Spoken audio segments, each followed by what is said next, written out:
অবিশ্বাস্য নাকি চমক, ঠিক কোন শব্দে বিশেষায়িত করা যায় বাংলাদেশের রাওয়ালপিন্ডির জয়কে তা নিয়ে অবশ্য ভাবনার সুযোগ রয়েছে। কেননা রাওয়ালপিন্ডির এমন ব্যাটিং স্বর্গে জয় বের করা এক অভাবনীয় সাফল্য। প্রথম ইনিংসে পাকিস্তান তুলেছে 448 রান।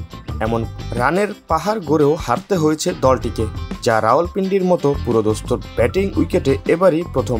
শুধু হার নয়, রীতিমতো 10 উইকেটের বড় হার। পাকিস্তানের এমন পরাজয়ের পর স্বাভাবিকভাবেই শান মাসুদ, বাবর আজমদের নিয়ে চলছে তুমুল সমালোচনা।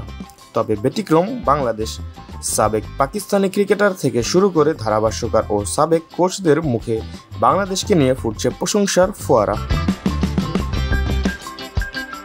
সাদা বিদ্যুৎ খ্যাত সাবেক দক্ষিণ আফ্রিকান পেসার অ্যালেন ডোনাল্ড দীর্ঘ সময় ধরে ছিলেন বাংলাদেশের পেস বোলিং কোচ। 2023 সালে ভারত বিশ্বকাপের পর বাংলাদেশের সঙ্গে সম্পর্ক ছিন্ন করেন ডোনাল্ড। রাওয়ালপিন্ডিতে টেস্ট জয়ের পর বাংলাদেশের প্রশংসা করে অভিনন্দন জানিয়েছেন তিনি। সামাজিক যোগাযোগ মাধ্যম ইনস্টাগ্রামে ডোনাল্ড লিখেছেন, দুর্দান্ত টেস্ট জয়, দারুণ খেলেছো বাংলাদেশের ছেলেরা, তোমাদের দারুণ প্রচেষ্টা।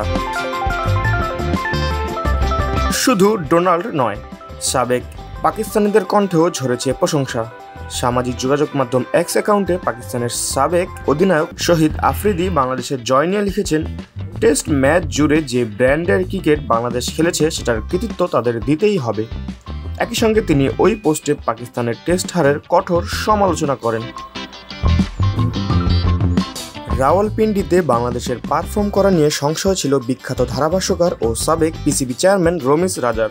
এর পিছনে পরিষ্কারভাবে তিনি যুক্তিও দিয়েছেন, টেস্ট ক্রিকেটের র্যাঙ্কিংয়ের নিচের সারির দলগুলো সাধারণত তাদের ভালো পারফরমেন্স শেষ অবধি টেনে নিতে পারবে না, খেই হারিয়ে ফেলে ম্যাচের মাঝপথে।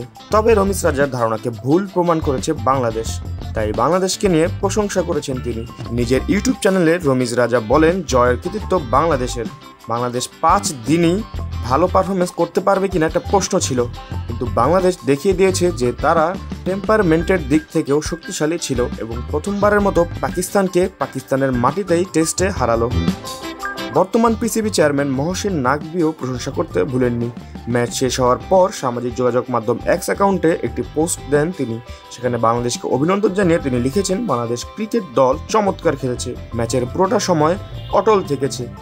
পাকিস্তানের বিপক্ষে প্রথমবার বলে এটি একটি ঐতিহাসিক জয়, তাদেরকে আন্তরিক অভিনন্দন। 2003 সালে মুলতানের আক্ষেপের পর 2024 সালে এসে অবশেষে ঐতিহাসিক এক জয়ের হাসি নিয়ে মাঠ ছেড়েছে টাইগার বাহিনী। এমন জয় তাই উৎসর্গ করা হয়েছে ছাত্র জনতার গণ আন্দোলনের শহীদদের স্মরণে।